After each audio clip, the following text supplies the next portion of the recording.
Stanley angrily dug his shovel into the dirt. He was angry at everyone. Mr. Pendanski, the warden, Zigzag, X-Ray, and his no-good, dirty, rotten pig stealing great-great-grandfather.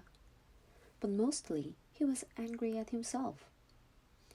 He knew he never should have let Zero dig part of his hole for him. He still could have taught him to read. If Zero could dig all day and still have the strength to learn, then he should have been able to dig all day and still have the strength to teach. What he should do, he thought, was go out after Zero. But he didn't. None of the others helped him dig Zero's hole, and he didn't expect them to. Zero had been helping him dig his hole. Now he had to dig Zero's.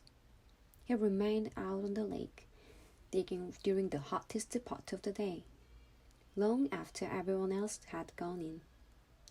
He kept an eye out for the Zero, but Zero didn't come back. It would have been easy to go out after Zero. There was nobody to stop him. He kept thinking that's what he should do. Maybe they could climb to the top of the big thumb, if it wasn't too far away, and if it was really the same place where his great-grandfather found refuge. And if, after 100 years or so, water was still there. It didn't seem likely, not when an entire lake had gone dry. And even if they did find refuge on Big Thumb, he thought, they would still have to come back here eventually.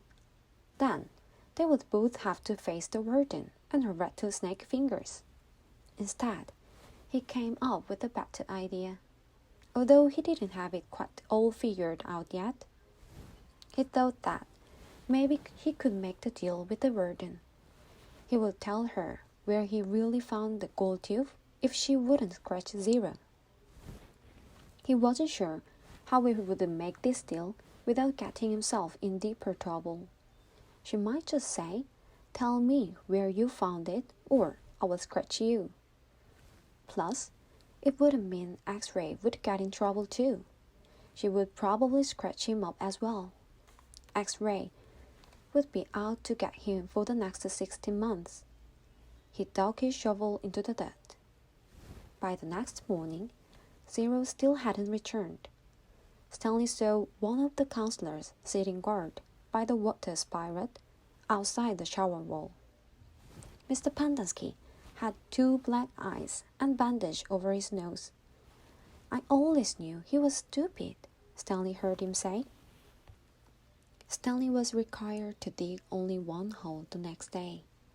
As he dug, he kept a constant watch out for Zero, but never saw him. Once again, he considered going out on the lake to look for him, but he began to realize that it was already too late. His only hope was Zero had found God's thumb on his own. It wasn't impossible. His great-grandfather had found it. For some reason, his great-grandfather had felt the urge to climb to the top of the mountain. Maybe Zero would feel the same urge. If it was the same mountain, if water was still there. He tried to convince himself it wasn't impossible. There had been a storm just a few days ago. Maybe Big Thumb was actually some kind of natural water tower that caught and stored the rain. It wasn't impossible. He returned to his tent and found the warden, Mr. Sir, and Mr. Pendanski all waiting for him. "Have you seen Zero?" the warden asked him. "No." "No sign of him at all?" "No."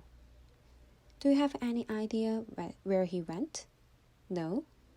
"You know, you are not doing him any favors if you are lying," said Mr. Sir.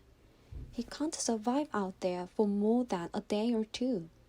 I don't know where he is."